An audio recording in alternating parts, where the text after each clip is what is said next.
What I'll do in this lecture is present a synopsis of Hegel's logic. There are a number of ways in which the narrative of the logic can be told. It can be presented as a theory of cognition, it can be presented as a logic of human activity, or it can be presented as a concept logic in which each successive concept arises from critique of the foregoing concept, taking for granted our knowledge of concepts as forms of thought. This last is the conventional way of reading the logic, and is usually the way it is presented, even by those who agree that the content of the logic is human activity. I will present it here so far as possible in the conventional manner, but it's not possible to do so consistently from beginning to end. There are certain points in the logic in which the transition from one concept to the next cannot be justified by conceptual critique, but lies in an overall plan which has a deeper foundation. So how do you see the world? Do you see it like Henry Ford, as one damn thing after another? Or do you see it as a tangle of multiple threads, each meaningful in itself, but more tangled than woven into a coherent fabric? Or do you grasp the world as a single rational whole, each part, each event, more or less a necessary part of the whole? Well, if you chose the latter, then you'd have to be God, wouldn't you? No human being could claim to have such an infinitely concrete concept of the world. But you might think it is like that, even if you can't understand all the links. Let's lay aside the question of whether any person has or could have such a comprehensive view of the world. We can talk about such a concept of the world as if it could exist. And imagine that the thinker of that absolute concept is not an individual, but the world itself, the human world, not any single head. So you get the idea. We imagine the world as thinking and acting out a concept of itself.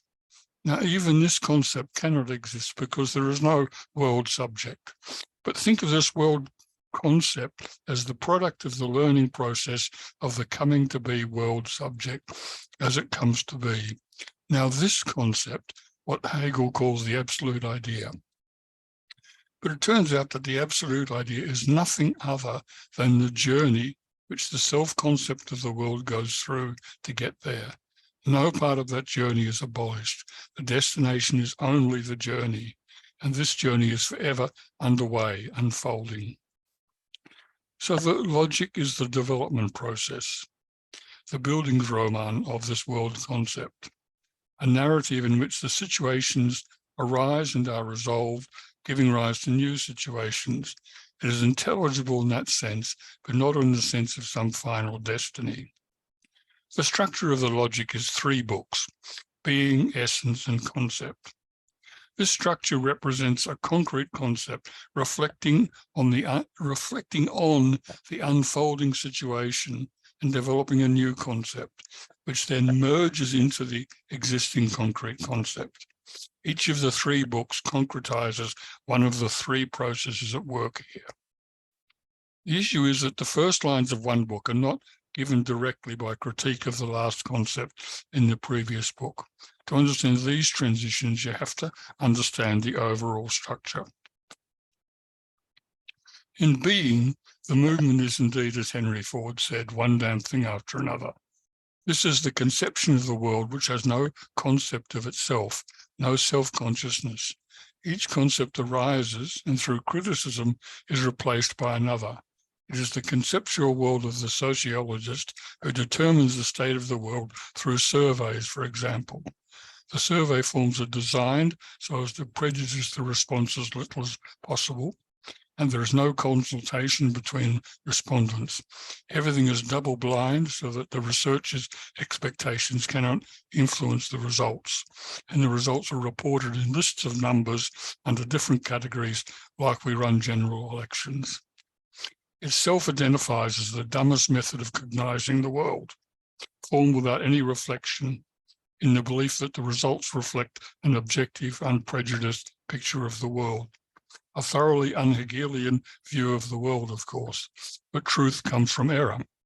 Hegel elaborates this book in the form of a critique of the concept of being, that is, the concept of the world just as it is, one damn thing after another.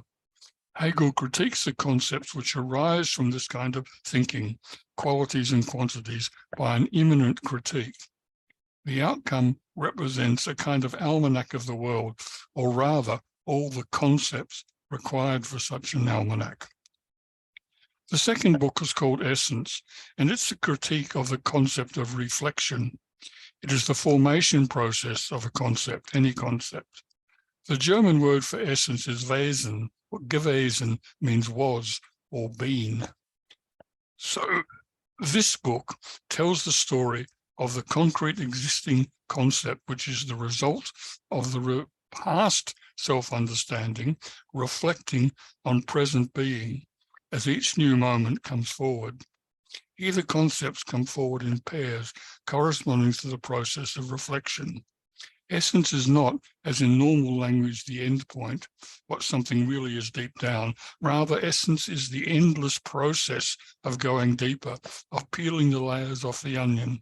It is the development of a theoretical view of the world, a world of laws, patterns, processes, and theories. And each new theory, as each new theory comes forward, does not abolish the preceding theory, but rather pushes it into the background. The third book is the concept logic itself. This book is the development process of a concept, which begins with a bare abstraction, an aha moment, and concludes with the absolute idea. The concept logic itself has a tripartite structure. The first part of the concept logic, the subject, we have the internal development of a concept, which means the interaction of the universal, particular, and individual moments of a concept. The universal is the simple idea which unites the entire concrete concept. The individual is each and all of the finite individual instances which are subsumed under the universal. The particular is the various means by which individuals are subsumed as part of the universal, the various definitions of the universal. This is not an abstract general concept. Individuals do not fall under the universal simply because of a shared attribute. These are real living concepts which have arisen out of the complex process of reflection. In its second part, called the object, we have the interaction of the concept with all the other concepts, which are also subjects, and the variety of ways in which concepts relate to one another, either mechanically or finding an affinity or adapting to one another. And the third part of the concept logic is called the idea. And here Hegel follows the process whereby every special concept merges with and penetrates every other, and they become, in a sense, special forms of each other and develop together as a concrete whole, like a kind of ecosystem. Here Hegel is considering no longer single concepts, but the development of the entire self-conceptions of the world, subjects, objects, which can only be understood as a self-conscious concrete whole. So, to make sense of the logic, you have to have this overall structure in mind. But the way each book unfolds is a little different. There is a brief preamble at the beginning of each book before the overall tripartite structure of the book unfolds. The preamble is the analytical phase of the critique, in which Hegel addresses the abstract concept which forms the subject matter of the book and critiques it. The first book is about being, which he shows is an empty concept, even though it was the concept with which philosophy began in ancient Greece. He shows that the only meaningful way of grasping being is as a one or unit. The concept of one forms the starting point for the synthetic unfolding of the logic of being. From one, he goes through the various concepts of quantity, each unfolding from the one before pushing it to its limits and then going beyond. As quantity goes beyond a certain point, it becomes a new quality, and the unity of quantity and quality, so much of this and so much of that is measure.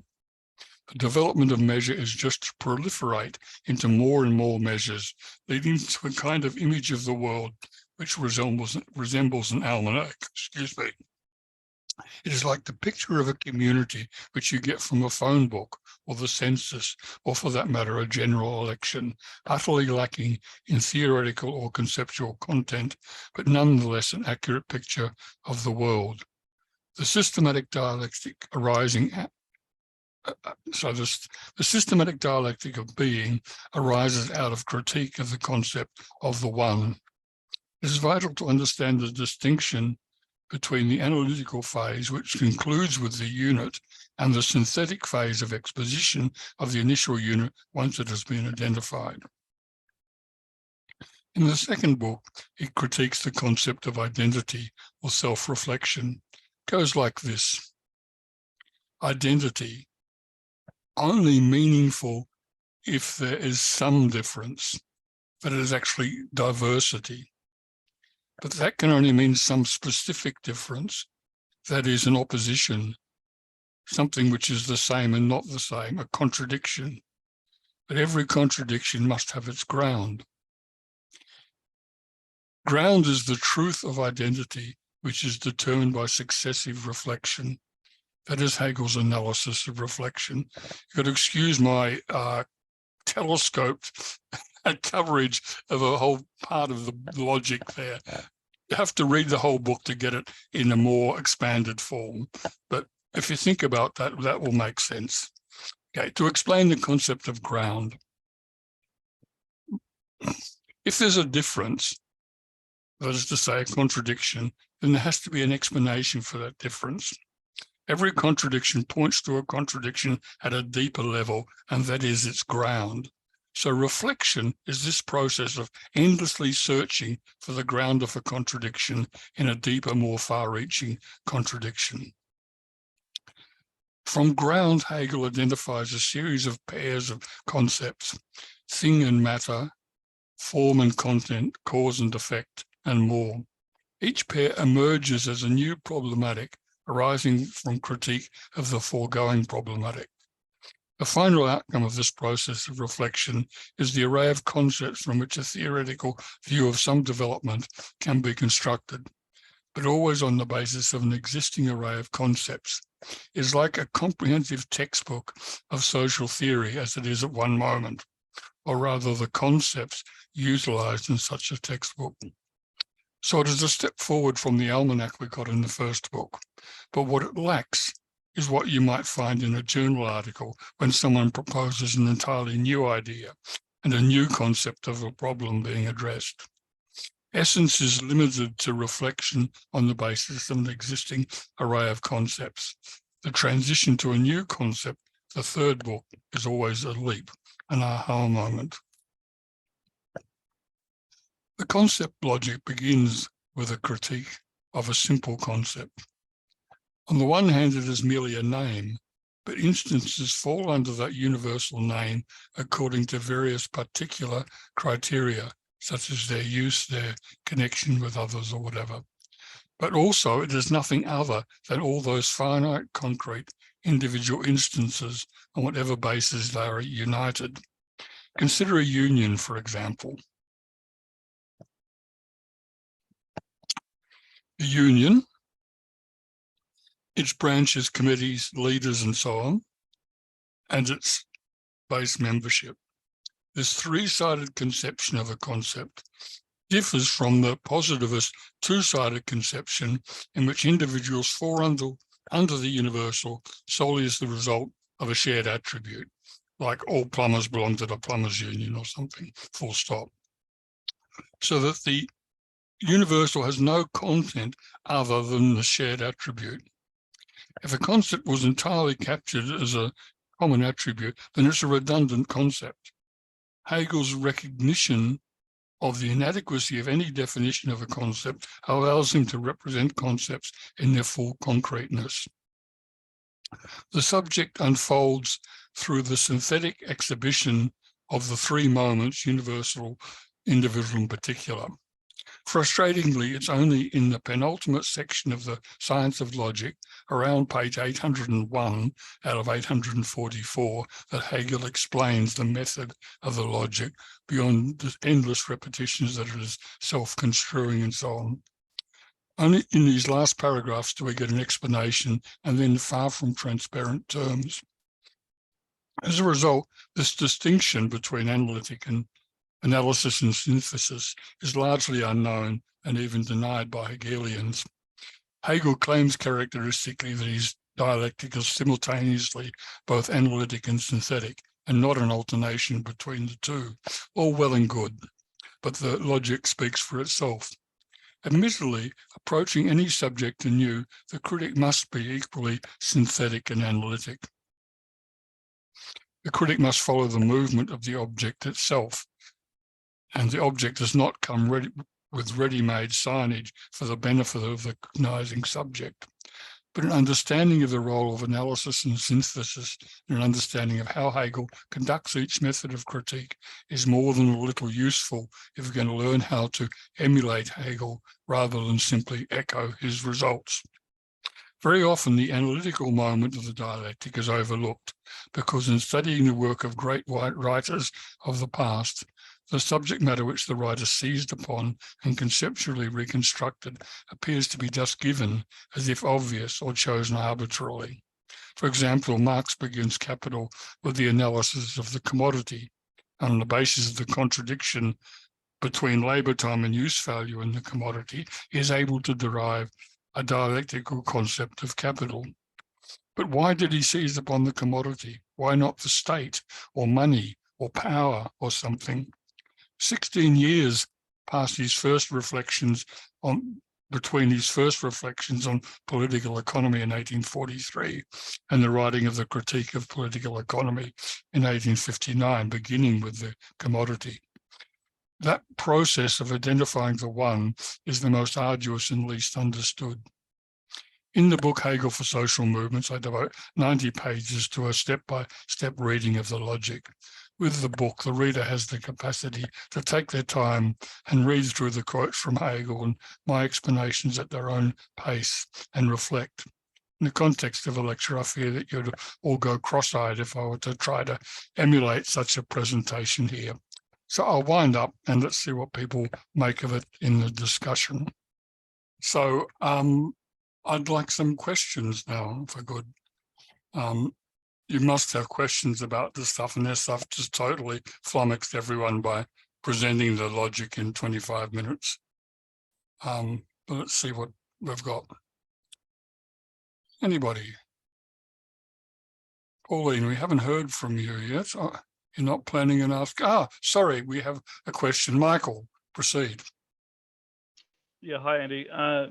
We touched on this these words that you use, the abstract and the concrete, and I know there's a lot more behind that in Hegel's philosophy, but it's something that is tricky to wrap one's head around without being familiar with it. And I was just wondering, like, if you think it is worth exploring and elaborating upon in greater detail, and if there might be some illustrations or examples you might be able to provide to kind of flesh things out. For sure. When this is over, I've written an article on abstract and concrete in Marx's Hegel, so you can look at it in 3 or 4 pages. Yeah, abstract, think of abstract like extract, in the sense that something's taken out of its context.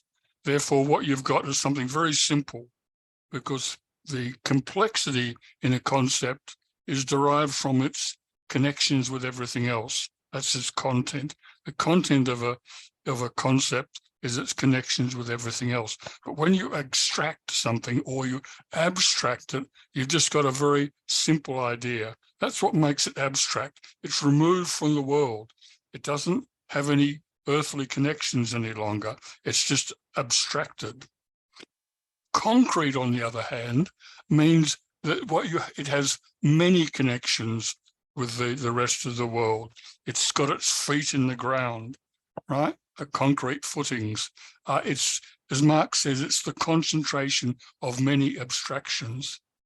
So I thought the way a concept develops is that you, for example, with being, you have a certain kind of abstractness, because each moment just appears on its own, as if it had nothing behind it. Just suddenly there's this situation or this opinion, and then there's another, and then there's another. So they're very abstract in that sense. But at the same time, they're very concrete, because it's all in there. If you, want to understand what's going on, you have to start with what exists. And the present moment is rich in material, but poor in concepts. When you've analyzed it, and you say, hey, what's going on here is a challenge to the liberal ethos or something, you wind up with a very abstract concept because it's very simple, but it's concrete in a sense because you've worked over all that material, and all that material that went into the formation of a simple concept to describe what's going on now makes it also concrete. So thinking is always going from a kind of abstract concreteness to a concrete abstractness, right? So they're not separate concepts, okay? But if you want to follow up some more, there's a special article on the topic. Ryan. Thanks, Andy. I was wondering if you could, maybe in a similar vein to that, elaborate on Hegel's use of identity and maybe non-identity, seeing as that's a pretty common and a widely used tool in his thinking. Can you maybe elaborate on that some more? Yeah, I mean, you can relate to it with that bit in Trotsky's writings in 1940, when he says A equals A. That's the law of identity. And that's, a quote out of Hegel. Hegel uses that. But as soon as you write A equals A, I mean, there's a left A and a right A, isn't there? Otherwise, it's a senseless statement, because the one on the left is different from the one on the right simply because they're on the left and the right. And it's the fact that they are different that makes identity a meaningful thing. So identity means the equation of two things which are actually different. And so it proceeds. There's that kind of logical thing that says, well, I've just shown you that identity means difference, and it means a specific difference, therefore a contradiction. But that happens in real life. And I think I use this example in the next, after the break. We were talking before about the anti-lockdown movements. They all roll onto the street and say, we're all here for the same thing, aren't we? Right, we're all here together. We'll show these people. But time goes by and actually have their conference up in Canberra. And, someone's there because they want to sell sort of wellness, snake oil. Someone else is there because they want to bring Christ's message to the earth. Someone else wants to set up a dictatorship that will sort these lefties out. In actual fact, they're there for quite different reasons. So the point is, like when Marx says, it's not that they discovered the class struggle, they showed that the class struggle leads to socialism.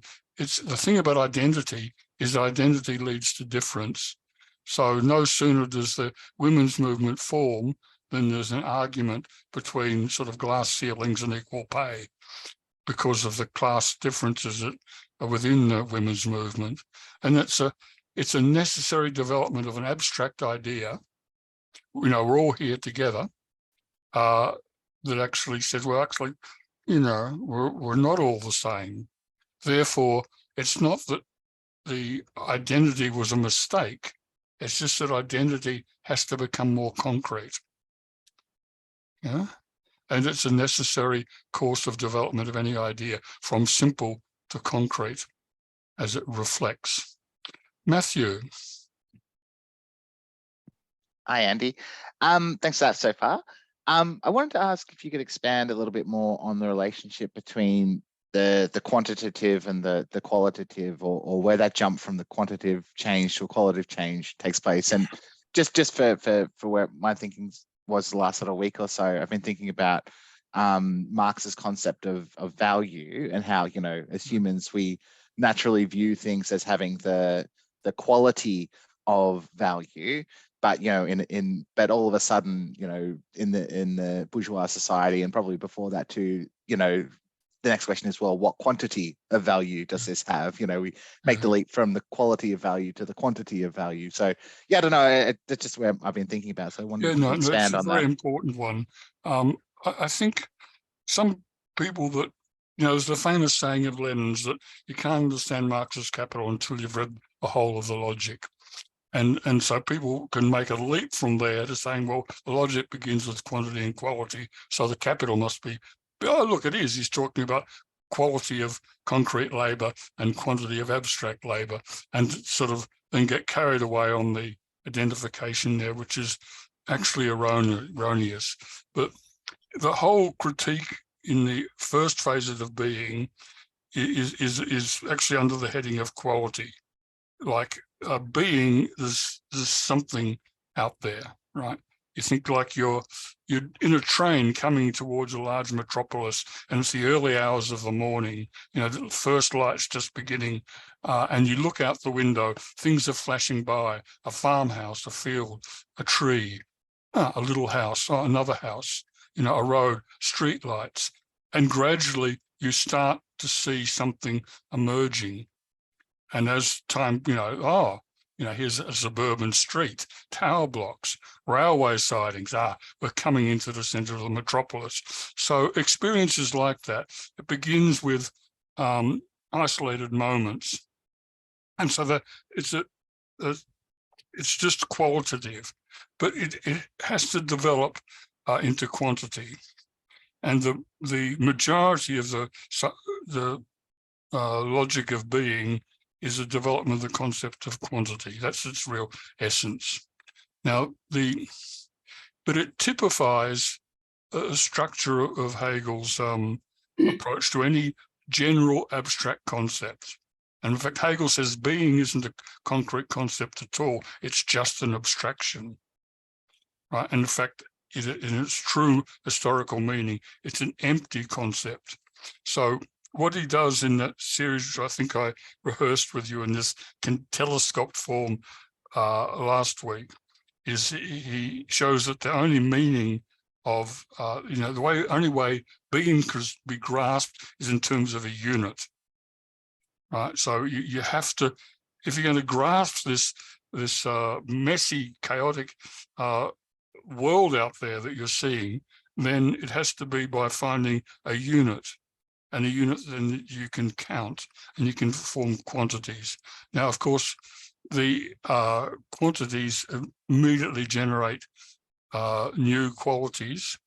Like a certain quantity makes sense, up to a certain point, but beyond the point, there's a new quality involved. So it's a dialectic of quantity and quality. That's right. But the point is to analyze value. It's no good just trying to critique the concept, you've got to critique the concept of value, but the form that takes is to get down to what is a unit of value. And Marx says so from the very first lines of Capital. Something like the wealth of modern societies presents itself as a vast mass of commodities, right? So he tells you right out that he's already done that analysis, right? It took him 16 years or something from when he first read James Mill, but he says, look, this is about commodities. And then you can get into it, can't you? How commodities exchange, where they come from, why they're produced, you can start to make a value. But if you just start off with value, well, in fact, bourgeois political economy, by the turn of the century, decided that value was a word that should be banished from political economy altogether. And it was for the best part of a century, because they just regarded it as an abstraction. It was impenetrable, meaningless. But Marx, on the other hand, showed that it's the social form of value is a commodity. So that's the cognitive process that Hegel is demonstrating. Somebody else. Abet, please. Okay, just a rejoinder to the whole qualitative and quantitative change thing. Mhm. I think this is in your book. I browsed it there, especially with that part of measure. The way I understand it is that quantitative change, I mean, there's a level to it. Afterwards, things, it's not the same. You're not talking about the same thing anymore. I mean, for instance, I think the example there was that what if let's imagine somebody losing $1,000. So if this guy were a millionaire, that's nothing. That's just a quantitative change. The balance in his bank goes from 1 million to 990 something. But if you only had, say, 1,500, that means you're near destitution if that happens to you. So the quality, the quality of that very same amount of quantitative change is very different. So for the rich guy, it's just another quantitative. It's just a it's just a numbers I'll thing. put it a different way. I bet Yeah. you say here we have a house. This is a small house like what I live in, little terrace house.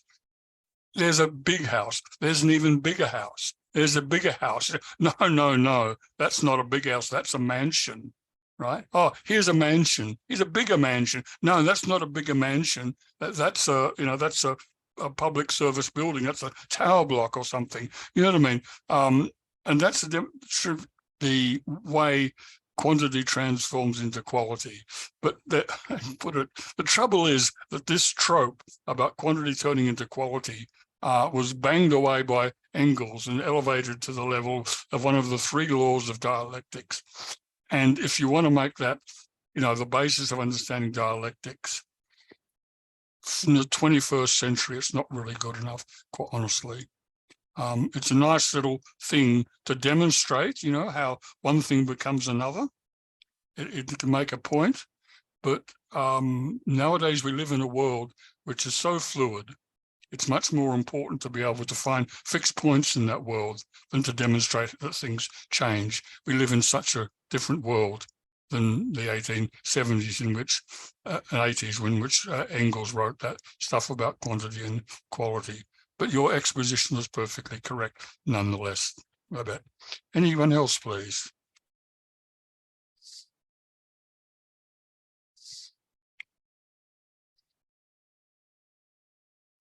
Now, Pauline, I haven't heard from you. That's PJ. It's our 3rd week round and you haven't spoken on the Zoom meeting. Pauline, you got any issues or things you'd like to raise? Just put on the spot here. Yeah.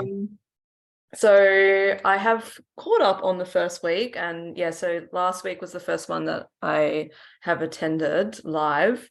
There's a lot to unpack with this lecture number 5. I must admit, I'm still needing to unpack it, so I'll definitely be going over the book and maybe reading those 90 pages of sort of going through the logic.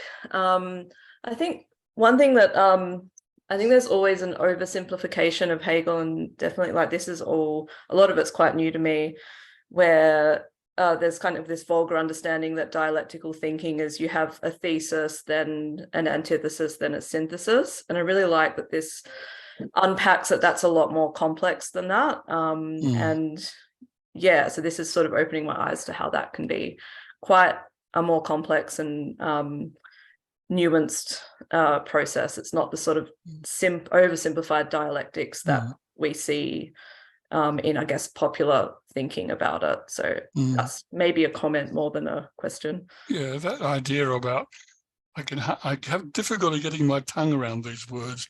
Analysis, synthesis, analysis. There's a thesis, antithesis, and synthesis, right? My mouth isn't made to pronounce those words, but it was invented by a German sort of popular philosopher, and propagated extremely quickly and thoroughly. And you've got people like Proudhon and Kautsky parroting it like it's the last word in Hegelianism, but it doesn't exist in Hegel. It does fairly represent some elements here and there, but the one of the things which I emphasize is the difference in movement that you see in the Book of Being, where I use Henry Ford's aphorism, and the development in the Book of Essence, where what comes forward is not another concept, but another pair of concepts.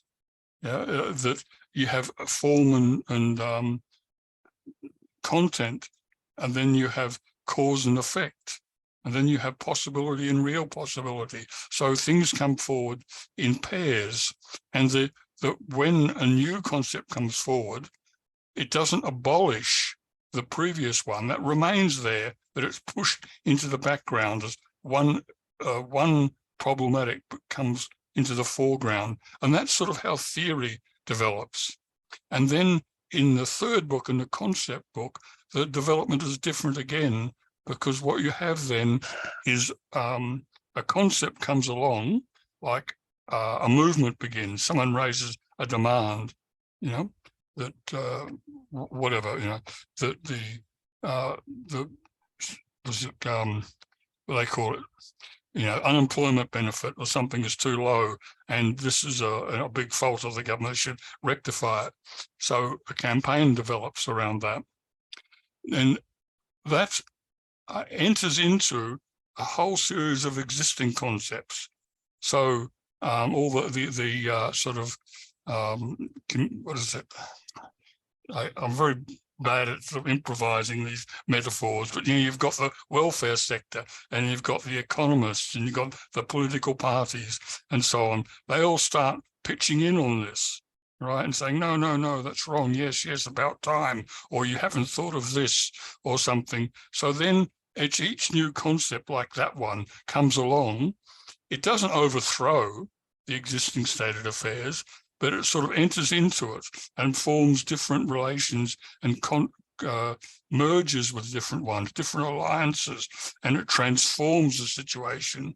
So you have a concrete concept which is continually becoming more concrete as it absorbs new concepts, as new contradictions are exposed. So it's quite a different form of movement.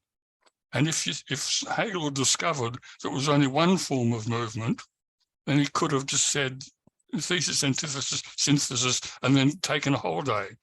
But in fact, the forms of movement, right through all different, not only the logic, but his other books about social theory, nature, art, and everything, also have different forms of movement in them. The dialectic takes many different shapes.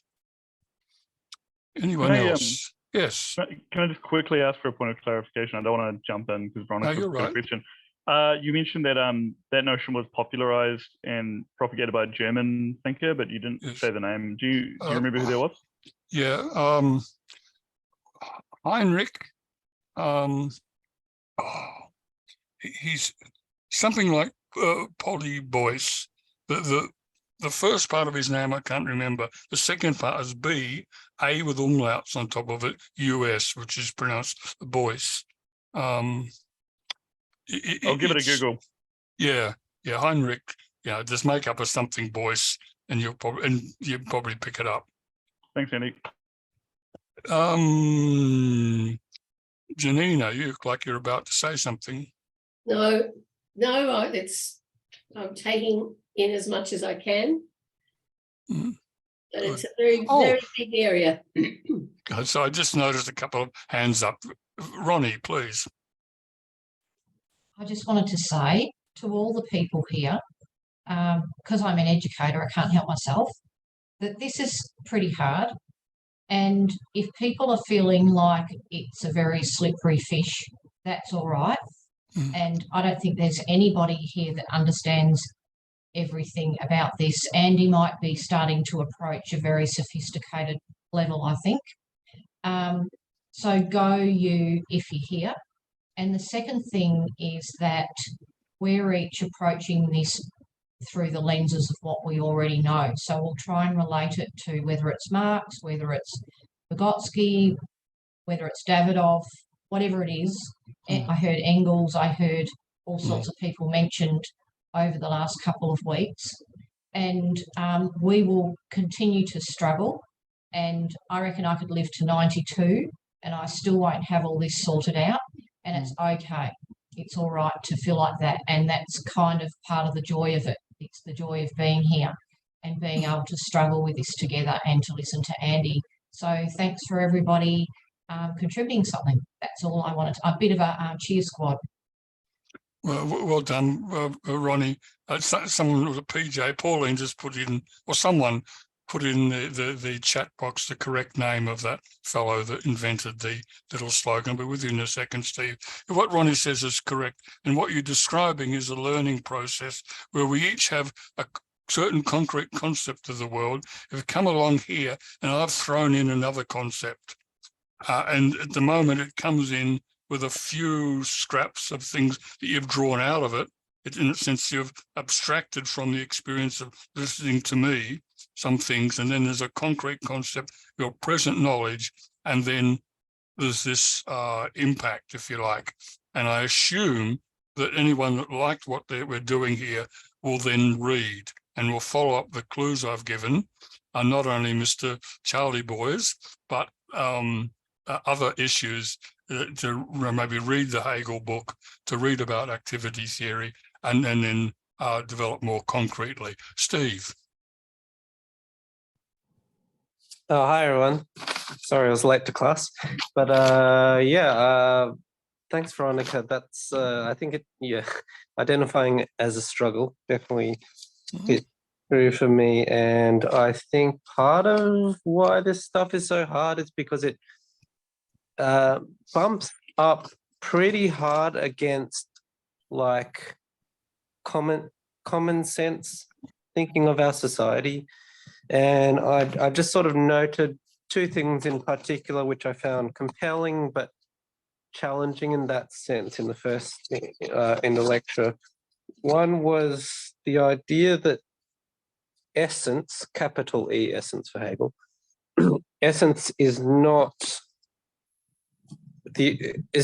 about deep down, it's not like the true thing deep down, but rather, I think you wrote, peeling onion layers. I thought that was really interesting but difficult. And the other interesting but difficult thing was the inadequacy of defining concepts and that kind of being our way to grapple our way through things. And both of those things, just bump up so much against common sense of this society and in my brain.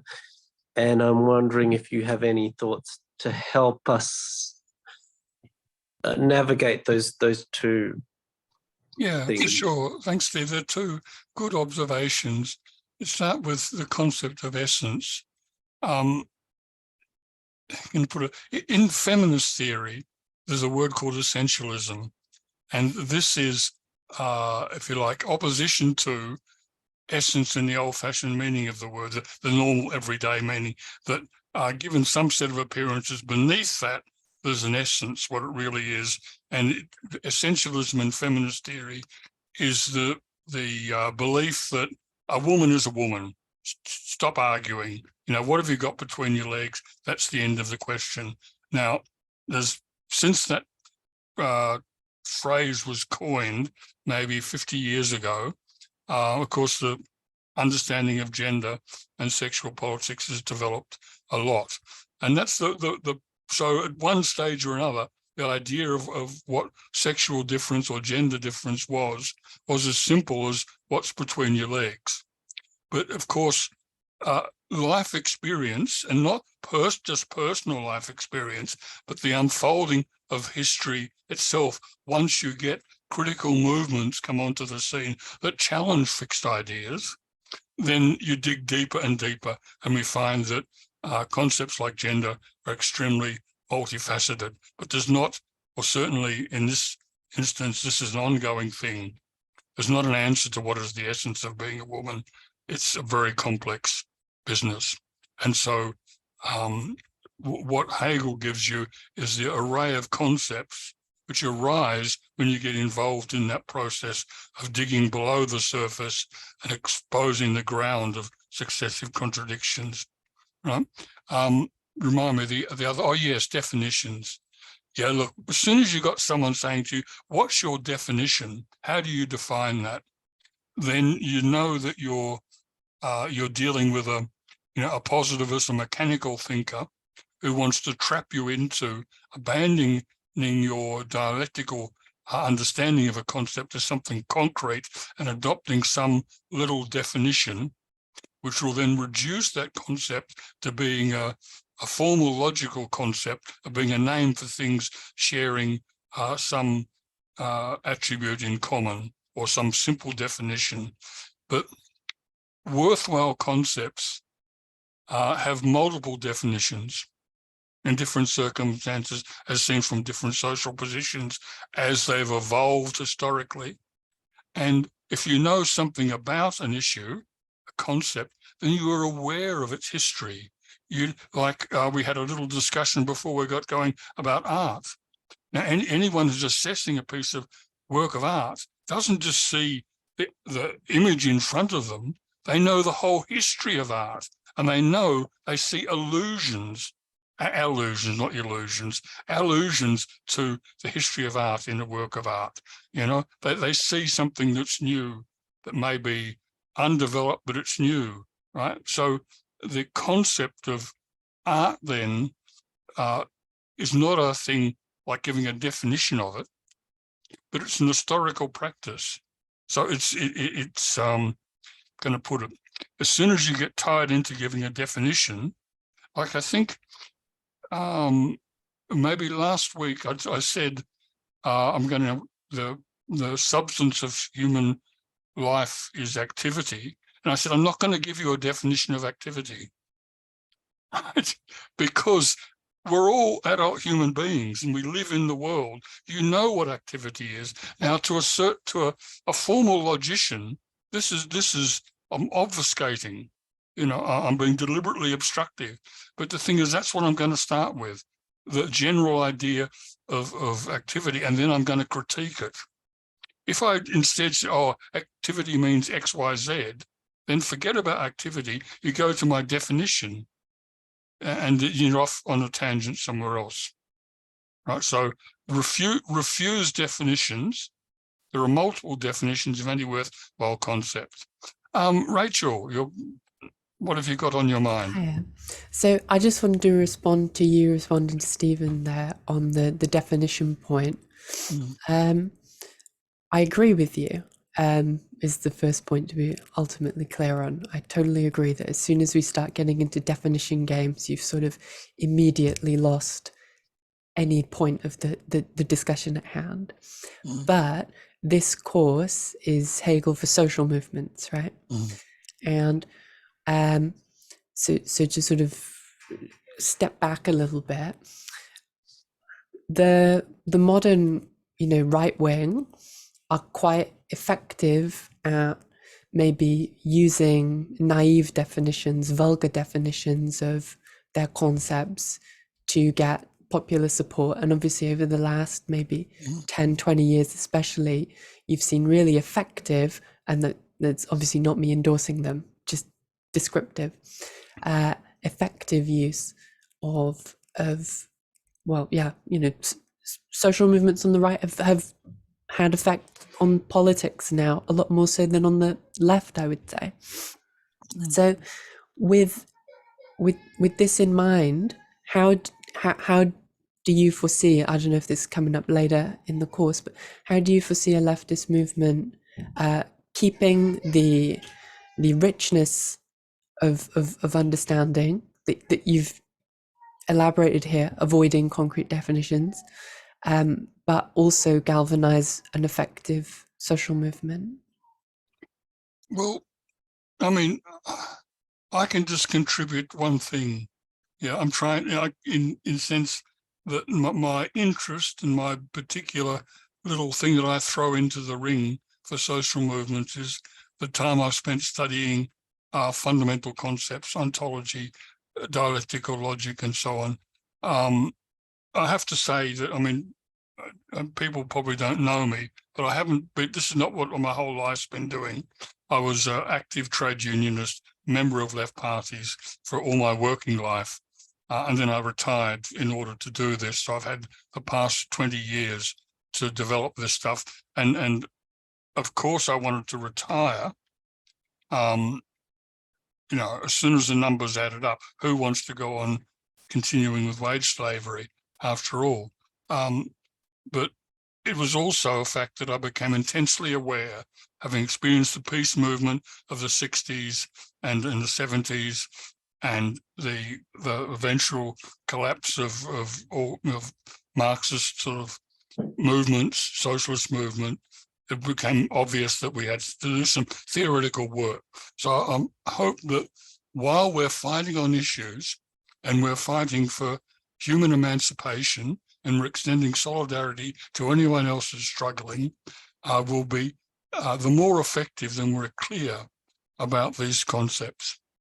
That's all. And part of that is that I will show how concepts are not just thought forms, that something exists in some sort of ethereal cyberspace or something, but exist in human activity. And so that you can reason and think about the problems that are coming up in the development of the movement as development of theory, living development of theory, coming out of the struggle itself, so that we don't have practical work activism on one side and theoretical concept and critique on the other. But activism is an active critique, theoretically informed active critique. Now, I'd like to give you a couple of minutes in the small groups while I get a drink of water, and I'll come back for the next lecture. Okay, so just a few minutes in the breakout rooms, open all rooms. Here we go. You have to click the little button to go into the room.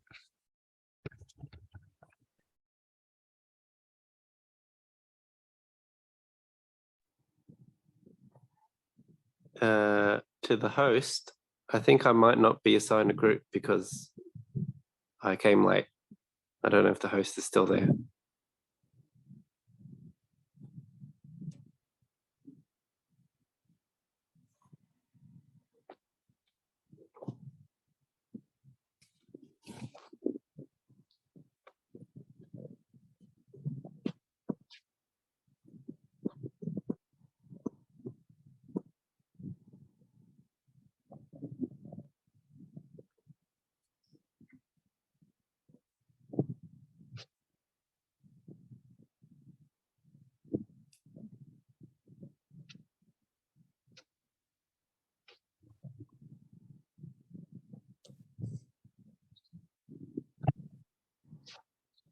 Steve, you're abstaining from the breakout room? No, I haven't been assigned to one because I was late to class, I think. Okay. I'll put you in room good. 3. Here you go, Okay, you're great. off. Thank you.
Great.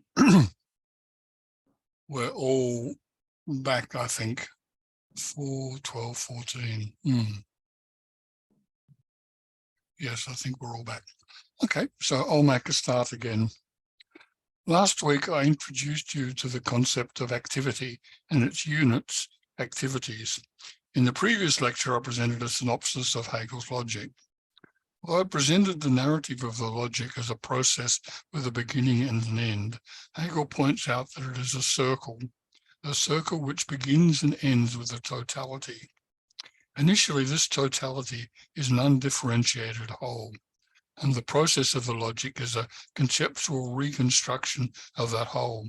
Likewise, an activity has a life cycle, and it is through this life cycle that social formations continuously reconstruct themselves. I think you will see the relationship. At first, we have a certain social formation, and whether or not people are happy with their lot, things go on in the normal way. Social norms, habits, laws, and beliefs are manifested in people's everyday lives, and no one is trying to overturn them. There may indeed be injustices in this setup. Writers and academics may be criticizing aspects of the social arrangements, but in any case, no one was doing anything about it. At this point, the activity which will presently come onto the scene is, to use a well-known Hegelian expression, in itself. For example, women may be routinely subject to humiliating comments and unwanted sexual advances from the male workmates, but hey, men are like that. Don't let him get under your skin. Ignore him. The issue, one with which we are now all familiar, existed as a material thing, but it wasn't recognized. No one paid attention to it. But women were changing, weren't they? At a certain point, here and there, women started reacting, hitting back, calling out guys who were harassing them. Now, this initially wasn't a question of women starting a campaign or making some kind of collective decision, but it was time to start fighting back. At this point, each individual instance is just a spontaneous response from a woman who is just trying to carry on a normal life. Asaf Bayat is an Iranian Marxist, and he gave a name to this process. He called it a social non-movement. So I'll use that term. He gives an example of 4 people in Iran who make a living by setting up little stalls on the street to sell lemonade or cigarettes or clothes or whatever. Pretty soon, the police arrive and move them along, sometimes confiscating their stuff. But they come back the next day somewhere else and set up again until the police arrive. They're just trying to earn a living. They're not looking for a fight with the police. But what you've got in each case is a kind of crime wave. Not that calling out jerks is a crime, but in those days it was breaking a social norm. Now, an astute journalist or sociologist might notice this and maybe write articles in the press about the rising number of such transgressions, and the people involved are doubtless observing what's happening all around them as well. But so at first, it's just one damn thing after another, and then someone begins counting. It might be the number of deaths in custody or the number of job resignations in a month. And once you start counting, you make comparisons and you notice, for example, that the number of reports of family violence at an all-time high this month. Now, that may not be because there was more domestic violence, but people reported it. Not because they wanted to agitate for a campaign, but just because they thought this was a thing. It wasn't just Barry being Barry again last night.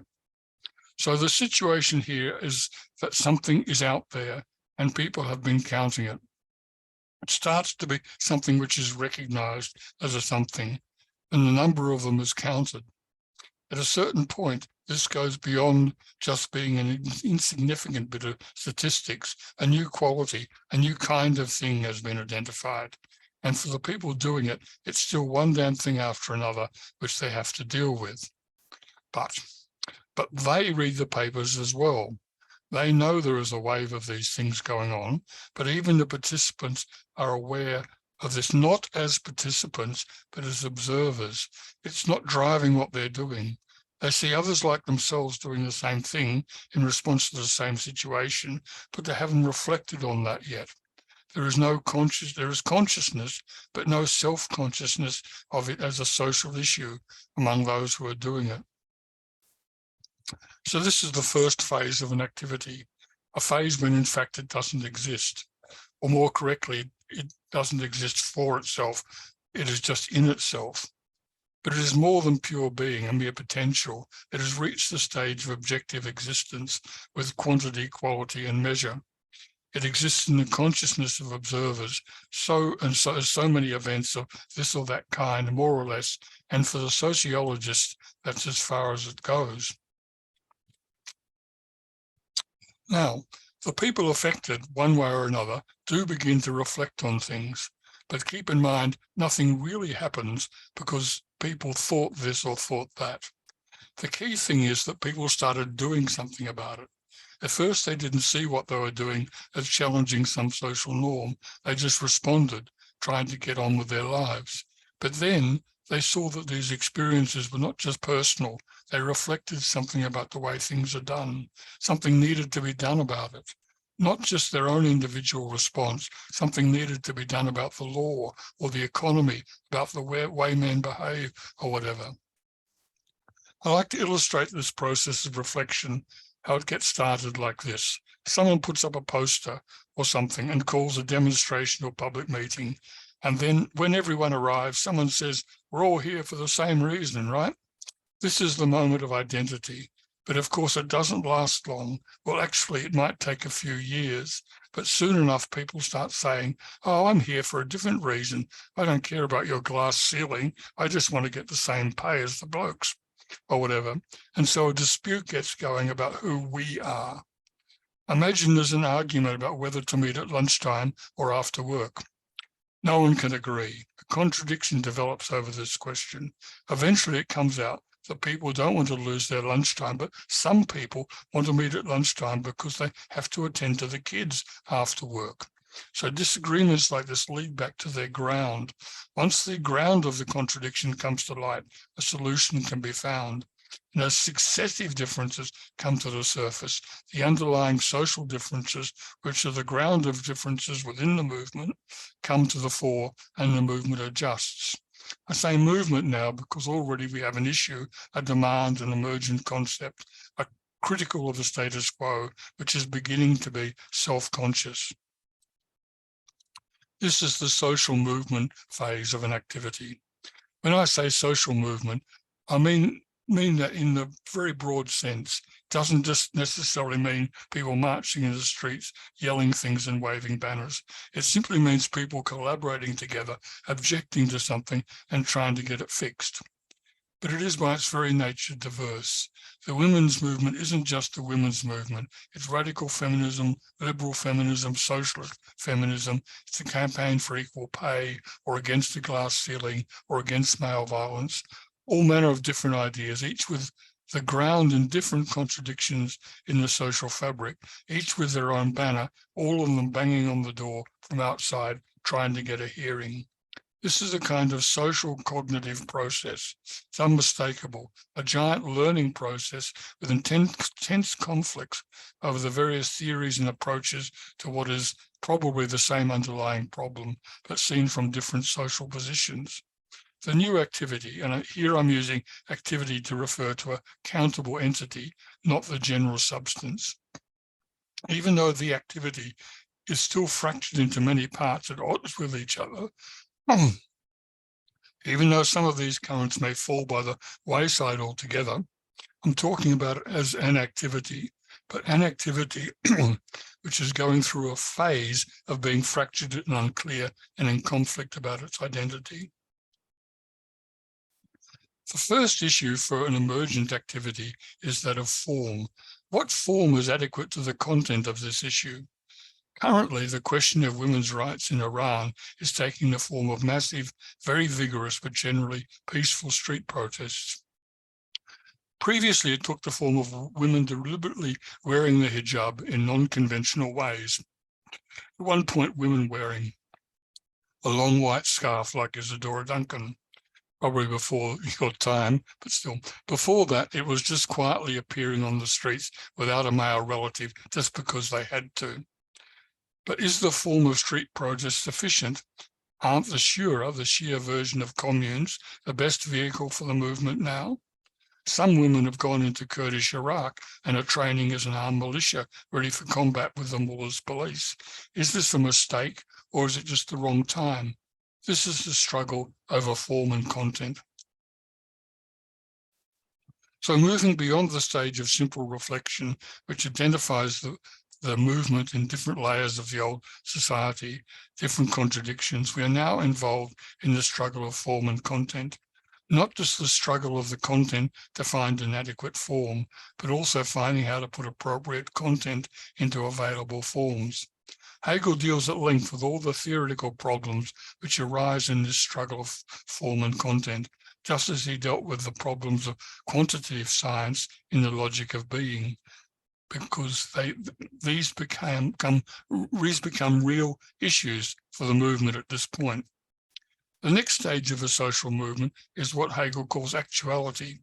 This is the stage in the development of a social movement when the movement is having an effect.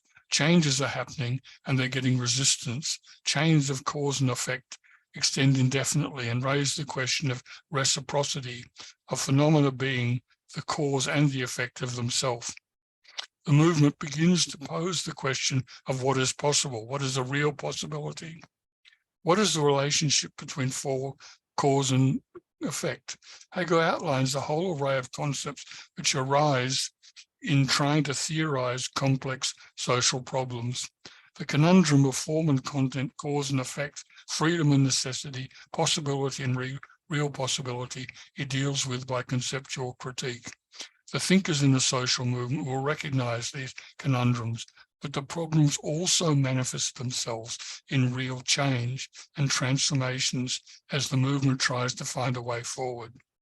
The movement is like an informal university department on the issue, with all sorts of experiments underway, a host of experts with different theories, books written on various campaigns, exposés, and so on. Not only are people having to think about the dialectic of form and content, but a living dialectic of forms and contents is taking place. Not only people struggling with the dialectic of cause and effect, but the movement is experiencing causes and effects, opening new possibilities. Now, although I've presented this social movement phase of an activity as if it were a distinct phase following on the phase of being a social non-movement, this is not the case. There is a logical relation in which the concepts arise in this phase of an activity as logically derivative of the concepts associated with the earlier phase, which was confined to qualities and quantities. But the social non-movement continues, does not come to an end, so long as the social conditions which give rise to the transgressions and the conditions which made the relevant actions transgressive continue to exist. It is this fact which drives the development of the social movement phase, the continual spontaneous critique of existing conditions which carries on unself-consciously by people simply trying to live their lives. So the logical succession I've outlined is not meant to mark out chronologically distinct stages.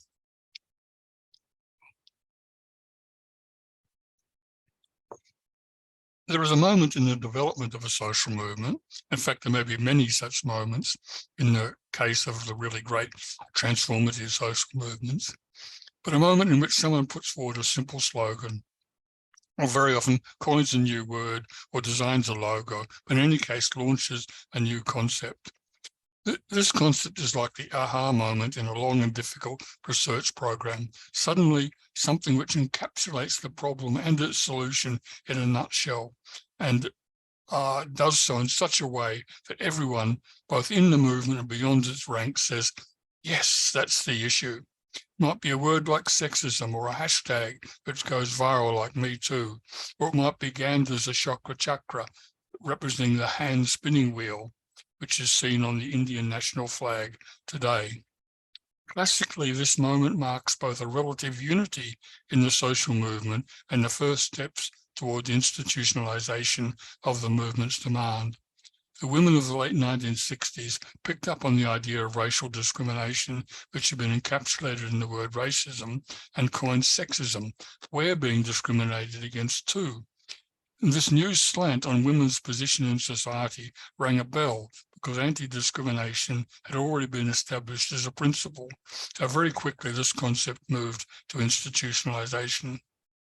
Initially, this just meant that a very wide section of the community accepted the principle and recognized it as a legitimate grievance, whereas many other expressions of feminism had never struck home like this. With this wider acceptance comes actual institutionalization, that is, laws get changed and social norms begin to take account of the new norm and change. One of the outcomes of this breakthrough is that the social movement, at least insofar as it is overt and deliberately organized transgression, begins to demobilize. This moment actually marks the beginning of the end for the movement's opponents, but it's also the beginning of the end for those who are energized and mobilized by the movements, and activists can get quite depressed by this turn in events. Women's liberation activists start taking jobs as sex discrimination officers or whatever, femocrats, as they used to say, as the movement enters a new phase, the long march through the institutions. Again, I have to recall that this is a logical and not a chronological phase. Logically, institutionalization arises on the basis of a movement, which in turn arises on the basis of a transgressive phenomenon. But chronologically, there is complete overlap. So long as the conditions which make the transgressions out of ordinary life continue to exist, there will be transgressions. And so long as people are being forced into transgressions, there will be organized demands and campaigns for social change. At a certain point, though, the demand gets institutionalized. Now, two processes begin to unfold.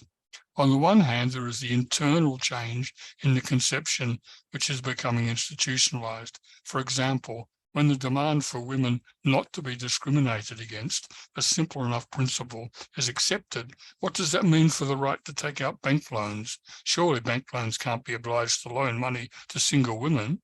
And what about women becoming ditch diggers? Surely not. And who pays for childcare?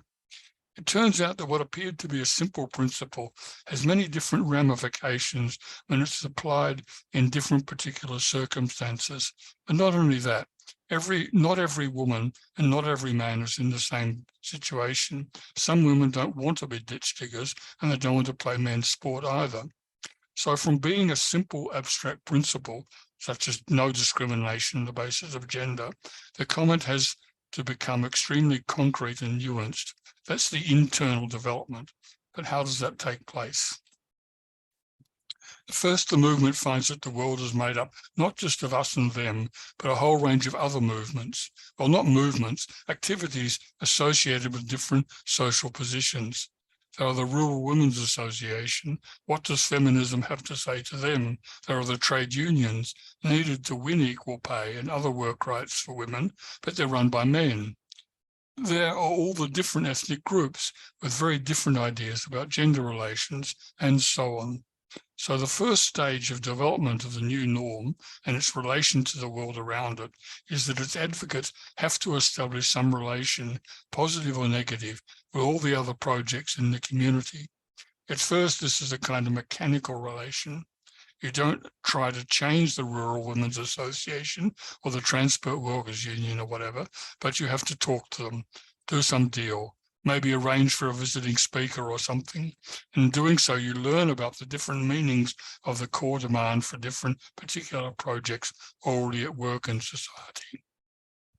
Development takes place by the penetration of the new institutions and the new principle into all the other institutions and movements and activities of any sort in the community.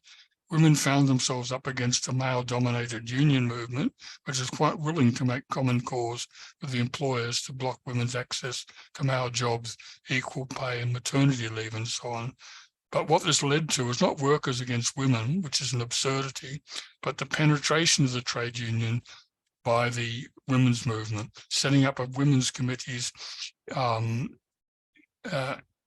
and so on within the unions to fight against sexual harassment for equal pay and so on. It meant feminists in the finance and legal professions laying into the male-dominated practices of the banks and putting an end to discrimination against women in finance. Sportswomen started to campaign for equal funding and pay with men's sports. Here the issue is finding some affinity between the movements, some common cause which you combine on. Say, so what about parental leave for men, which is in fact exactly the way that they got what do you call it, the maternity leave through the Supreme Court in the US. The culmination of this process is the long march through the institutions. It's transforming the cultural ecosystem. Every movement or project, every principle which has found a place within society so that everyone is a means to each other's ends, not just in the economic sense, but in the sense of mutually supportive social norms. It's not so much radical feminism versus liberal feminism or social feminism anymore, but women in law, women in unions, women with children, and so on. And feminism takes on a different shape in each case. As I said before, an idea becomes institutionalized and normalized within a community. Transgressions will continue and social movements will continue to be active. However, insofar as the grievances which first animated the social movement actually get resolved because the principle has been institutionalized in all the different corners of society and penetrated every other activity or project, then inevitably transgressions cease to be transgressions, or rather expressions of a well-established social norm, such as now the other is still living in the 1950s or whatever, who is the transgressor and will probably be pulled into line by the boss or given a good talking to by his wife or whatever. Throughout this process, the basic principle remains just as it was at the beginning, but it develops, it becomes more concrete. Nonetheless, in the case of all those great social movements, there are limits to what can be achieved by having your own people on the inside. Transformation of the institution seems to have gone as far as it can go. Still, we have the wealthy and powerful men like Harvey Weinstein who think they're entitled, and it's back to the barricades. And a new social movement has to be launched. So we have gone full circle. All the demands of the social movement had been fully integrated into the institutions of the community, but like any social formation, contradictions remain and new ones emerge, unnoticed, and there have all along been people subject to some injustice, and people begin to object. So we have a kind of life cycle which begins with a relatively stable social formation, which nonetheless begins to generate transgressions. These transgressive acts become more numerous, more vigorous, and develop into self-conscious movements, which eventually formulate an effective principle which gets recognized and goes on to penetrate every corner of society, transforming them, ironing out these injustices, eventually producing a changed and relatively stable social formation, and the process begins all over again. So this is a general sketch of the life cycle of activities, which I remind you are the basic units of social life. Every one of them is an historical product at one or another stage in its historical trajectory. In most cases, we have quite forgotten the historical origins of the various social practices we find around us. We just take them for granted. But all of them are transient historical entities, all changing in response to the interactions with each other in a kind of societal ecosystem.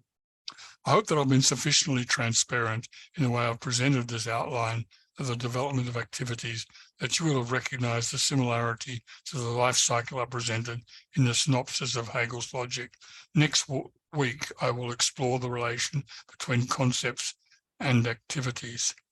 Now, my voice almost didn't make it to the end of that. I apologize, but I'm going to send you off to breakout rooms again while I recover my voice.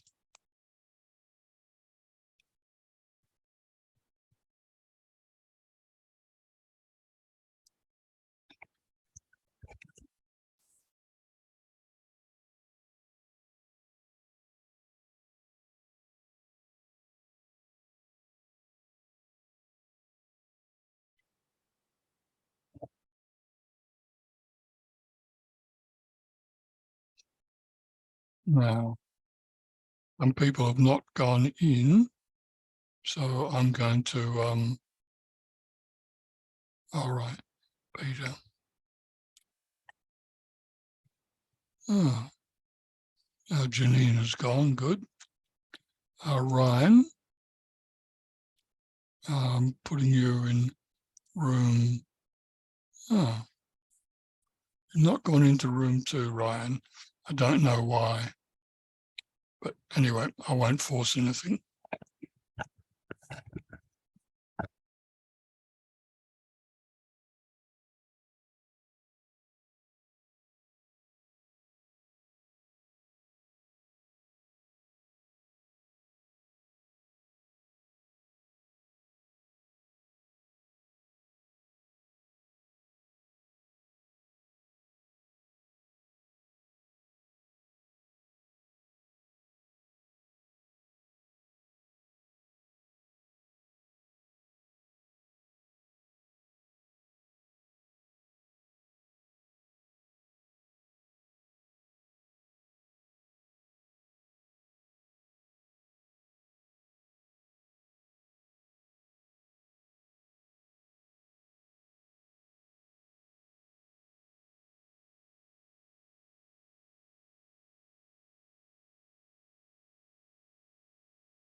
Right, everyone's back.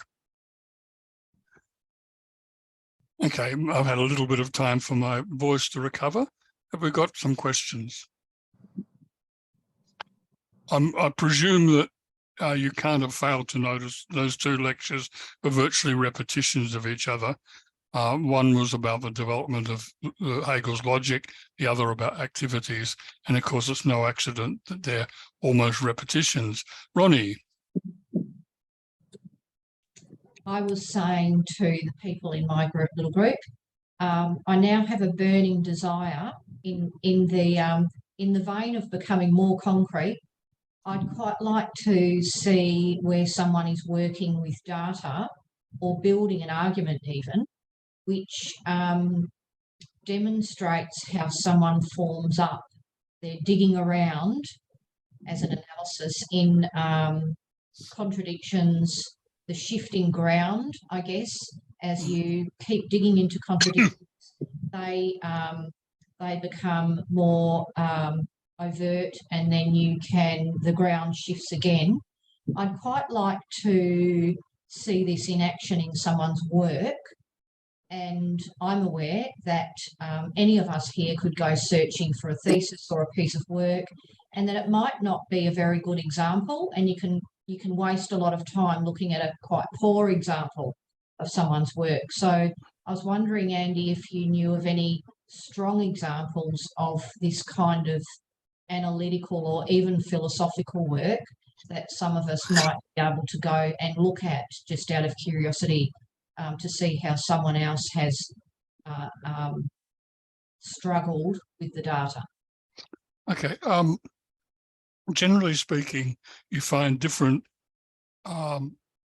points on this continuum separately in different pieces of work.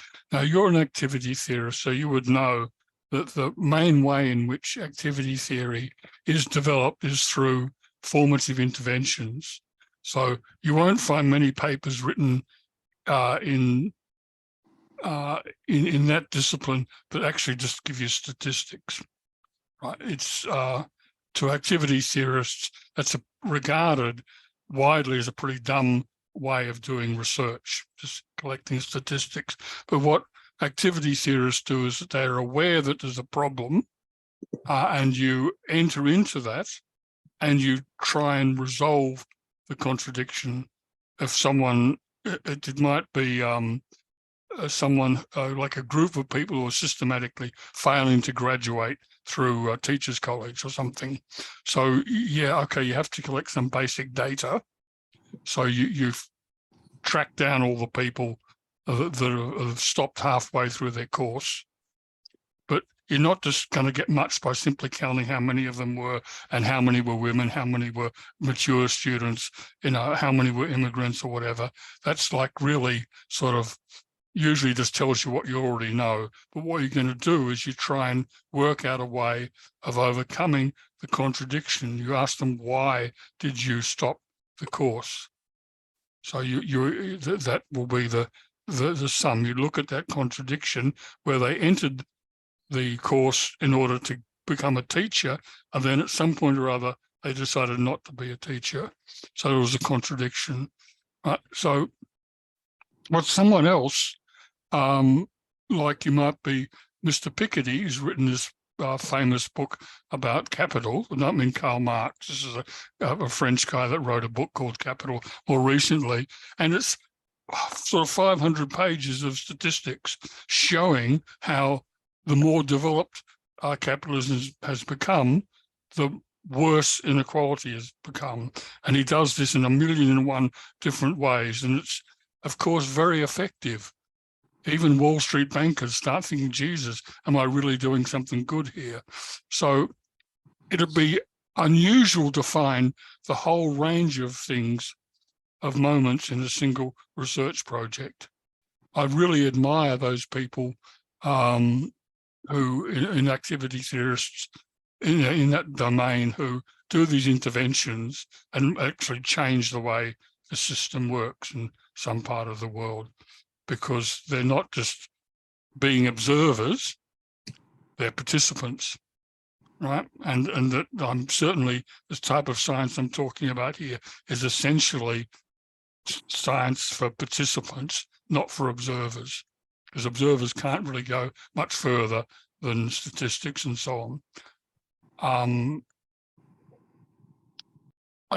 That's about as far as I can go, but maybe other people will come up with ideas. Tom. Yeah, I guess one of the like stereotypical things that people bring up against Hegel, and they say like, oh, he's teleological, and that's a problem. And in this piece, you used the term social development a few times. And obviously the way you laid it out in a way that was very useful for grasping the problem was quite linear, as in the movement would go from this to this and there'd be a certain development. I just wonder how like movements backtracking or kind of falling apart or when things go wrong in this framework. Yeah, that's fine. I mean, it's true that there seems to be a gap in Hegel's work because he doesn't, I've never found any part of his work where he specifically examines degeneration, where things fall apart. But understand he's not, can I put it, he's developing in the logic of logic. You know, he's not saying things go from there to there to there. The relations are logical relations. So of course, he does in the, say, for philosophy of right, he makes some observations there which are relevant to things that fall apart. But you use the same logic to understand it. So, for example, if you have a concept like an institution that arose at a certain period under certain conditions, was responding to certain contradictions, and then at a later stage, those conditions have completely changed.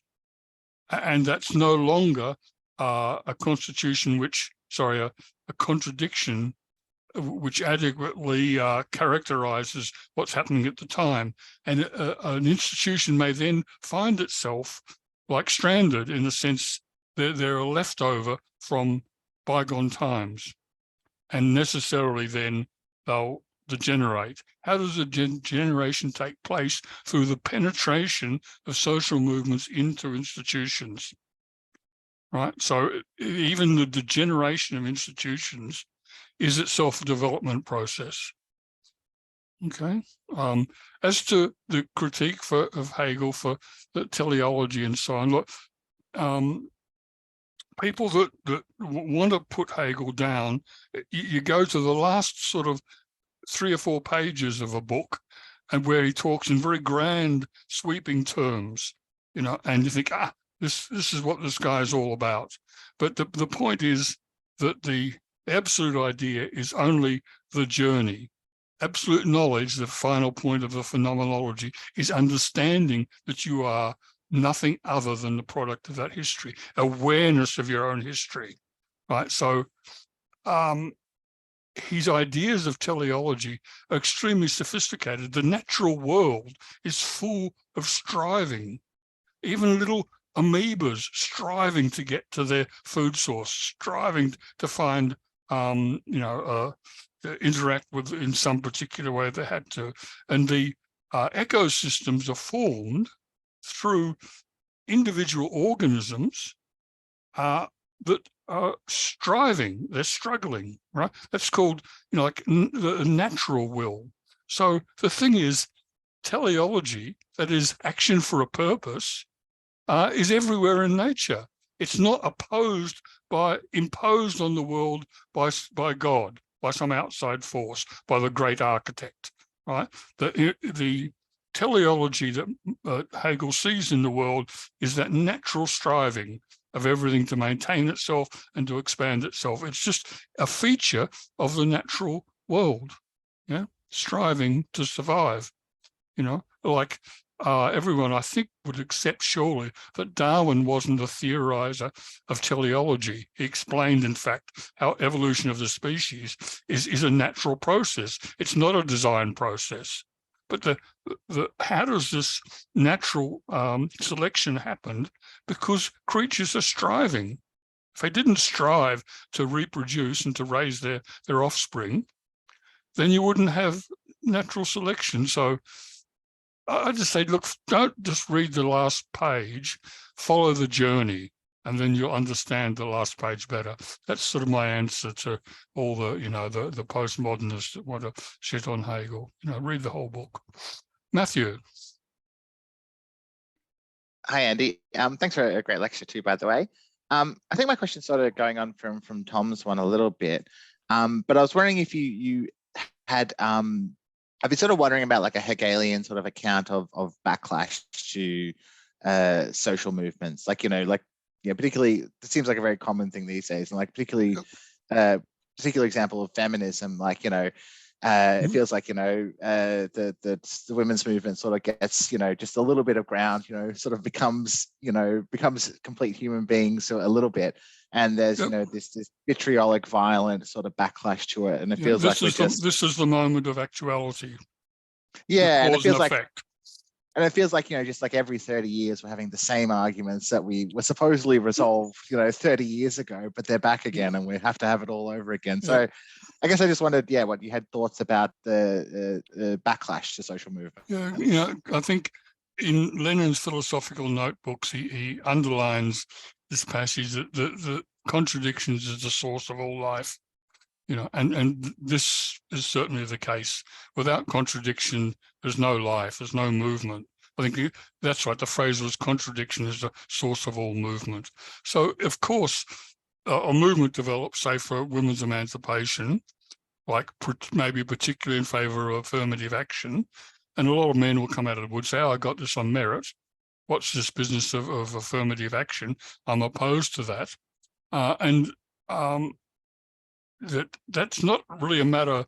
I mean, movements don't develop by steamrolling that. They respond to it, right? And it means a critique to show that the appointment process itself was gendered. So that from affirmative action, you go to changing the appointment process so that the gender prejudices aren't built into the appointment process, blind CVs, gender balance in appointment committees and so on. Right, so without the opposition of men standing up and saying they're against, they got appointed on merit, what's this all about? You'd never have made that discovery, because in confronting that contradiction, it was necessary to develop the earlier idea of affirmative action to get improvements in appointment processes. So contradiction is the source of all movement, fundamental, beginning to end of Hegel's logic. Michael. Yeah, hi, Andy. Earlier you chose a couple of words which I kind of picked up on because I'm familiar hearing them in another context, and that was an undifferentiated whole. Unfortunately, I can't remember precisely what you were referencing, but I'm familiar with that phrase from Adorno's work, and he's using that to describe mass society and kind of regression in the 20th century after the crisis of Marxism and the failure of the revolutions of 1917 and the German Revolution and all the rest. And while I'm not asking you to comment on Adorno, because I'm not sure how familiar you are or not, I was just wondering how you were meaning the sense undifferentiated whole with respect to Hegel. Like, what does Hegel mean when he talks about something being like an undifferentiated thing as opposed to a differentiated thing, and how does that imply the whole or the universal or the totality? Okay, the undifferentiated whole is your starting point. So philosophy began with Parmenides saying everything is being, right? So that was in the first emergence of philosophy in ancient Europe was this conception that it's all just about being, right? An undifferentiated whole. And so cognition begins from that. You go out in the morning and it's just like any other day, right? Nothing new, same old, but then something happens, I think, oh, Jesus, fancy that. I think I've seen that before, actually. Yeah. In fact, that happens quite a lot. So already, and of course, you might just go to work in a bloody dream and not notice anything, and nothing will happen. But the thing is, at some point or other, you notice something, right? And then, so already the whole is no longer undifferentiated. Something's come out. And then the process then is to think about it. Say, that was really nasty, that. Why did that happen? No. You know, like in the old days in Melbourne, you used to have quite a lot of intersections that didn't have traffic lights on them. Sorry, no, they had traffic lights, but the lights would be turned off at midnight and come on again at 6 in the morning, right? Unbelievable, but that's how it used to be done.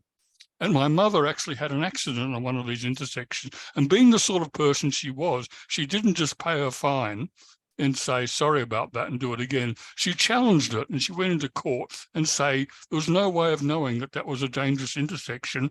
The traffic lights should be maybe just turn on with a flashing orange light during the night when the traffic's low. So the law was changed. You don't have these flashing orange lights around anymore, but you used to. But you don't have traffic lights being turned off at night either. So the undifferentiated whole ceases to be undifferentiated when you not only notice something, but you do something about it. And then that whole process of doing something about it gets to a new world. All intersections are controlled one way or another. They've got roundabouts or traffic lights or something, right? So that won't ever happen again. It's a new undifferentiated whole, right? You don't have roads just crossing like that, like major roads, right? So it's a new whole. So that difference of controlled light crossings where the lights have been turned off doesn't exist any longer. But there'll be other contradictions that arise, right? And someone else will discover that, you know, whatever, something comes up and it changes again, right? So it's the beginning and end of a cycle, right? I bet. Okay, just on the part where it says it's close to that undifferentiated, the process of logic is a conceptual reconstruction. That just it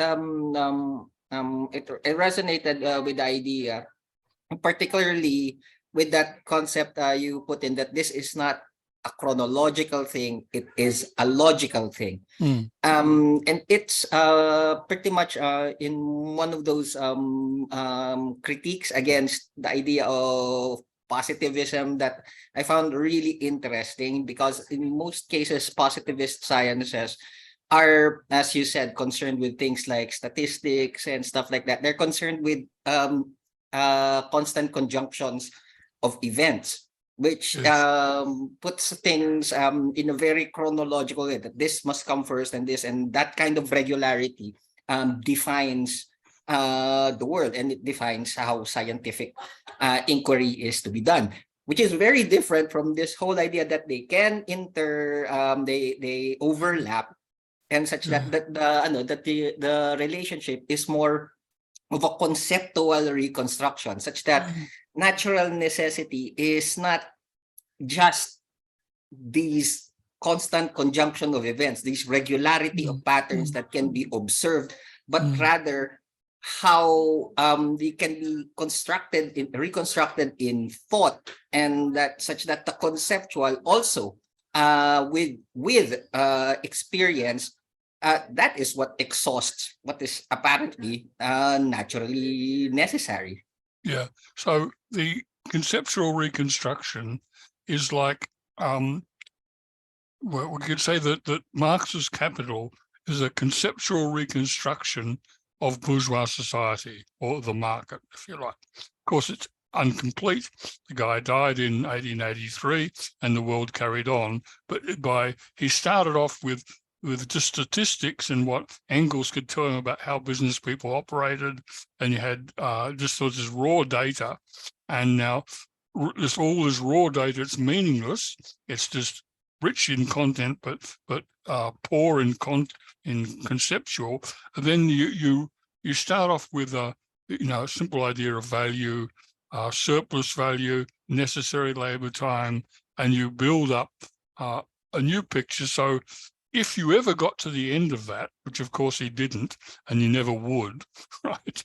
They'll abolish capitalist economy before you get a complete theory of it. But if you did, you will have reconstructed that moment by moment activity of a price here and a price there and a sale here and a purchase there in theory, conceptual theory. So that's what conceptual reconstruction means, right? It's building a theory which realizes what you see in observation, right? Yeah, But of and course, the point you made about that, of the fact of that everything's sort of overlapping and cyclical and so on, is because we have concrete concepts.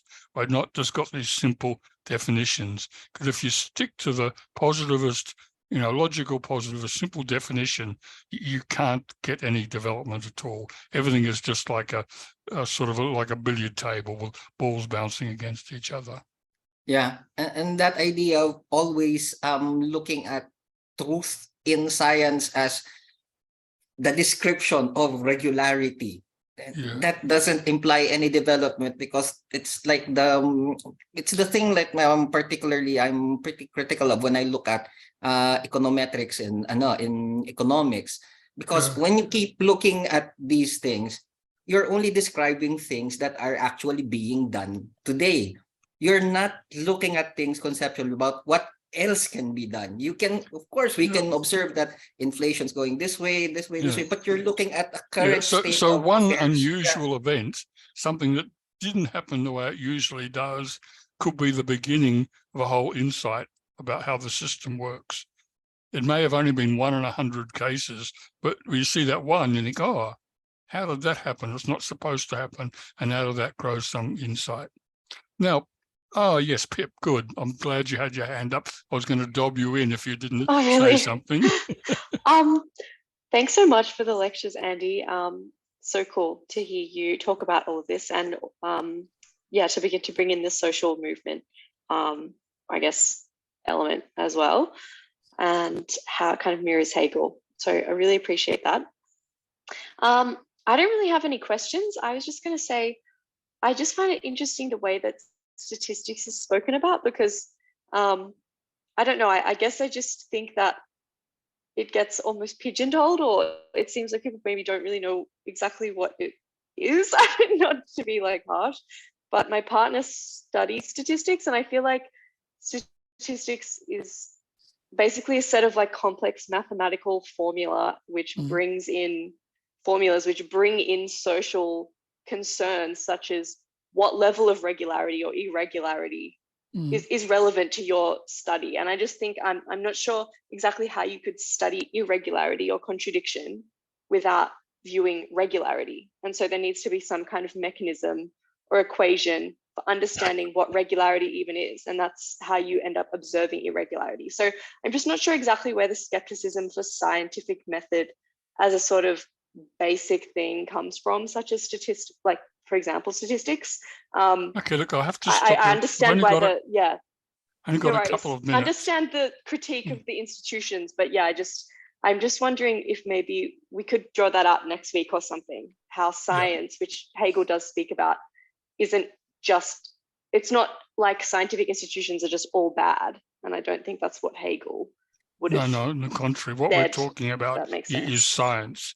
We're talking about science. Now, probably Pip and Abet could find each other's emails and have a bit of exchange on that particular topic.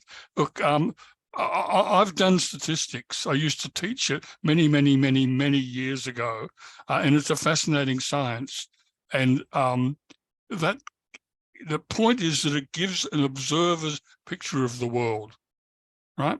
That it's quantitative science. It has a place. There are some issues where the qualitative science required to really do something about it just isn't available, or the understanding of the problem or the issue is so embryonic that the use of statistics, or the problem might be so complex that only by the use of really sophisticated statistics can you make it visible, right? But the thing is that you're only going to change that by intervening. So it means that the people that are generating the statistics, i.e.